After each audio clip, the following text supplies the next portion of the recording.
Okay, Jason, so this is West Lost Lake Road, the main road coming off of the Cloqualum towards the Grays Harbor YMCA Camp Bishop, if you're familiar with that at all. The address is 880 West Lost Lake Drive. There's the mailbox for 880.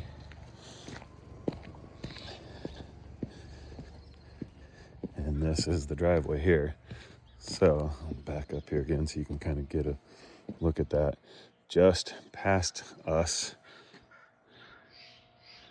you can kind of see that storm fencing right there.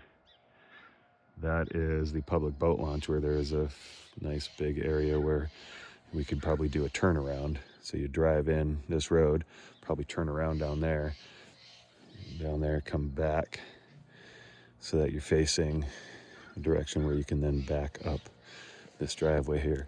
It is a bit of a steep pitch, so depending on the length and height of the trailer behind the axle, I don't think it's anything that can't be overcome, or that I don't think it will drag.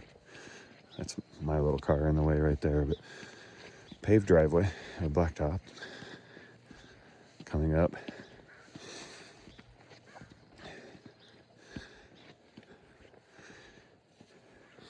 So the new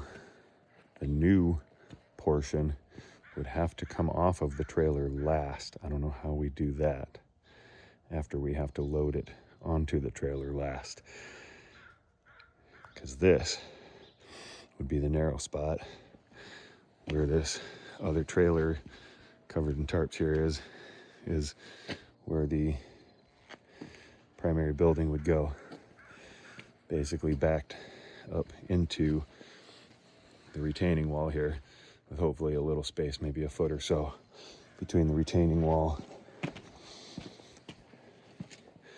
and the back of the building.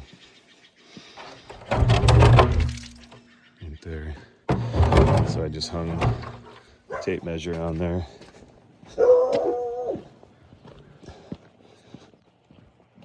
To show the, give or take, the dimensions here coming off of that wall.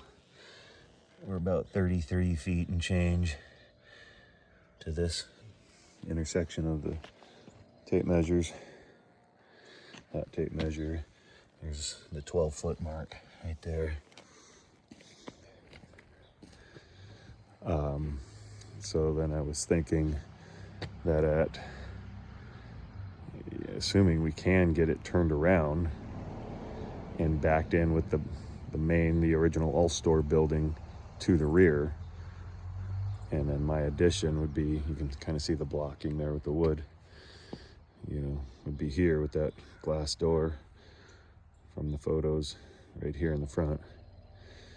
This block right here is as much as a foot lower in elevation than the rear, maybe more. That'll be a challenge for us.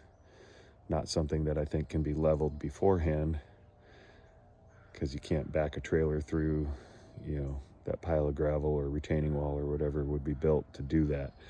So my thought is, if we can set it on the pier blocks in that back corner, and then as we set the building down and the trailer moves enough out of the way, we start setting the next pier blocks with gravel under them as we come.